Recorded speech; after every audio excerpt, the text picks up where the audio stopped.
Hi everyone, FPLMattDay here, and I'm back again, this time with my FPL budget players to buy part 1. So stay tuned, there will be a second part. This is the first part, and I'm going to pick 5 players for all managers to consider: goalkeeper, defender, midfielder, and a striker. And then I'll count down 1 for each position, and then that extra player will be a bit more of a kind of a randomized pick, I guess, because you've obviously got goalkeepers, midfielders, defenders, forwards, which is 4 positions, which will only give me then a top 4. But I want to kind of do 1/5 wildcard pick, which makes it a top 5. If you're new here as well, hit the subscribe button, give the video a like, get any comments, questions, or thoughts in ahead of FPL deadline, which is 5 days away from the time of recording this video. I can't wait for it. But let's share screen. Start with pick number 5, which is the goalkeeper as a budget pick to buy. And I'm using Fantasy Football Hub again. I am an affiliate of theirs. So if you want to join them, 50% off a membership. And you also get your money back if you don't win your mini league. The link is in the bio of this video. So go check it out. Some great options. And this is one of them, the player profiles. And number 5, Dean Henderson at 4.5 million. A great budget goalkeeper pick. He's not one of the 5 million keepers. He's not one of the 5.5 million keepers. And last season, when he did play for Palace, he was getting 5.17 points per game. That's effectively a clean sheet per match. You cannot ask for more than that. This season, he's already got an expected points of 4.04 per game. And if we go over to the map here, expected points is probably the only one you're going to get for a goalkeeper. You're not going to get much else. And on the heat map here, you ain't going to get much else other than being in the 6-yard box. But such a big expected points. He's now Palace's nailed number 1. We saw him some years ago for Sheffield United in the Premier League, getting some great points. Very good with the save points, the bonus points, and the clean sheet points. And in Palace's first 6 fixtures, it looks pretty good. They've got Oliver Glasner now in charge. Won Europa League at Frankfurt. Palace had some of the best end-of-season form towards the end of last season. They beat Manchester United 4-0 along the way. They hammered Aston Villa as well at the end of the season. Brentford is the opening game for them away. West Ham at home. Chelsea away. Leicester home. Manchester United home. And Everton away. So I'm liking Dean Henderson as a budget pick at £4.5 million. So let's go into my next budget pick. And it's going to be a defender from Newcastle who a few people have spoke about so far. He was an absolute bargain in FPL a few years back at Southampton. And it's Tino Livramento at £4.5 million.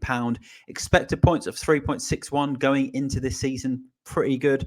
Didn't have a great points per game last season because he wasn't always starting games. He's had injury problems. But this year, they're not expecting Trippier to be back straight away, so Livramento will hit that right-hand side. They're also talking about Livramento now coming in as a left-back, taking that place ahead of Lewis Hall once Trippier's back as well. And going with Livramento and Trippier as their out-and-out fullbacks. He can also move into a front 3. He's very, very versatile. Map here, not bad for final third passes. Good expected FPL points. Again, there's not enough data from the last year. If this was his Southampton data, that would be absolutely ideal. But you look at his heat maps here, whether he's on the right or the left, he gets very high up the field, especially when he's on that right-hand side. And Newcastle's first 6 have Southampton, Bournemouth, Spurs, Wolves, Fulham and City, with 3 of those games being the Southampton, Spurs and Man City games at home. So Livramento could be a really solid budget pick going into the start of this FPL season. So let's go into my number 3 pick, and it's going to be a midfielder, Dejan Kulusevski from Spurs. Have a look at this. 5 points per game last season, 4.86 expected this season. He's only 6.5 million as a midfielder. He's been playing as a centre forward in pre-season for Spurs. Just scored 2 against Bayern Munich. Also scored a couple of goals against the K-League All-Stars, but he's been unbelievable in pre-season for Spurs. Even with the signing of Solanke, Kulusevski will take up a front 3 place.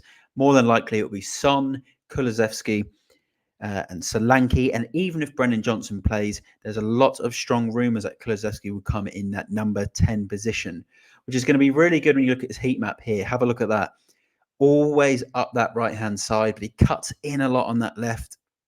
And if he gets in that 10 role, expect this heat map to be across the whole of that front line, the whole of that box.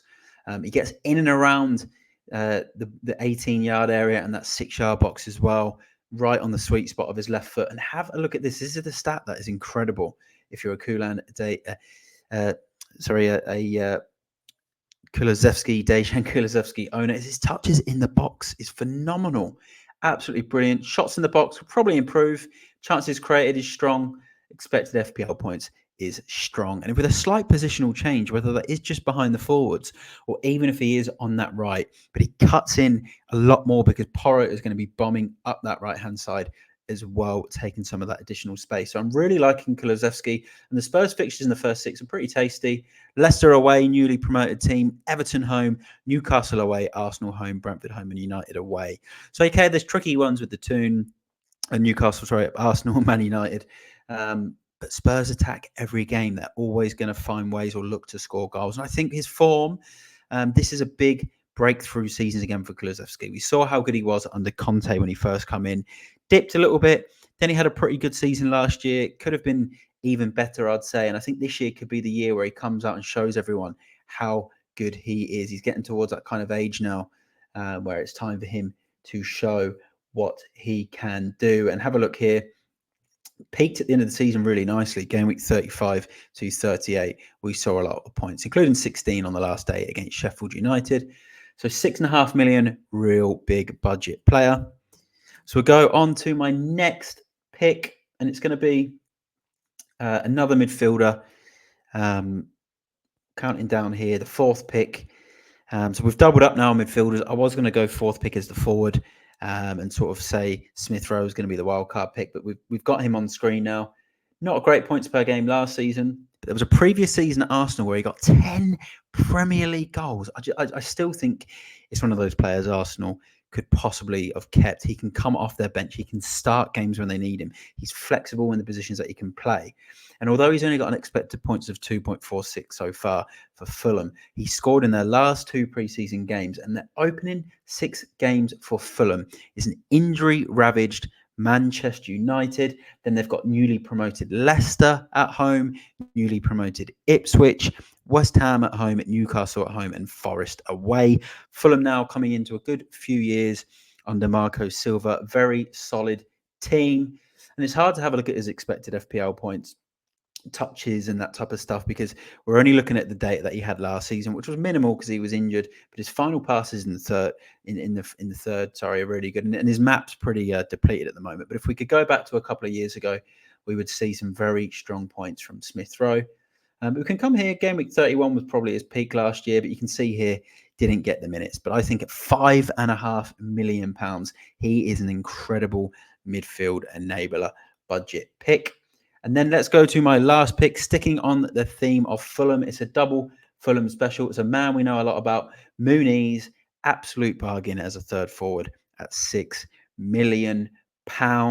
Wow. And we've already spoke about the Fulham fixtures, 2 of the newly promoted teams in the first 6.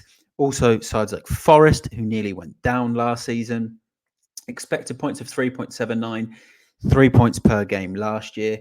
Doesn't look huge, but again, he's a £6 million asset. And let's have a look at this. This is the spell that we want to have a look at. Game weeks 23 to game weeks 30. And you've got returns in game weeks 23, game weeks 24, 13 points there. Game weeks 25, another 8 points. Game weeks 27, 11 points. Game week 29, 13 points. Game week 36 points, and then 34 and 35, 5 points and 6 points respectively. But at 6 million, if he can get back and continue that type of form, there is a lot of potential for him. And these expected points in those first 6 games, 4.7, 5.4, 5, 5.2, 5.2 again, and 4.7. And we'll look at his heat map. This guy's everywhere. 6-yard box, 18-yard box, in and around the box. Really, really good when it comes to shots in the box, 0.96 points per shot. Shots in the box at 1.04 points. Really, really good pick at 6 million. Loving this budget pick. So tempted to put him in my side. And Fulham look like they've got a lot of potential going into this season for those budget players to buy. And this is part one of the FPL 24-25 budget players to buy. We're 1 week away from the start of the season.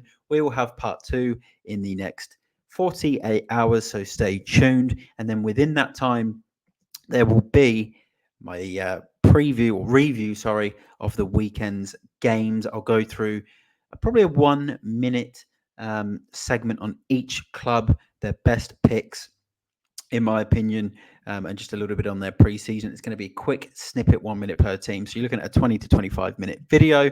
So stay tuned for that. Subscribe if you're new. Give the video a like and get any comments or questions in. I'm FPLMattDay. If you enjoyed the video and you enjoyed the graphics, then head to the link in my bio to go to Fantasy Football Hub and get yourself a bargain subscription. And I'll see you all in the next one. Bye for now.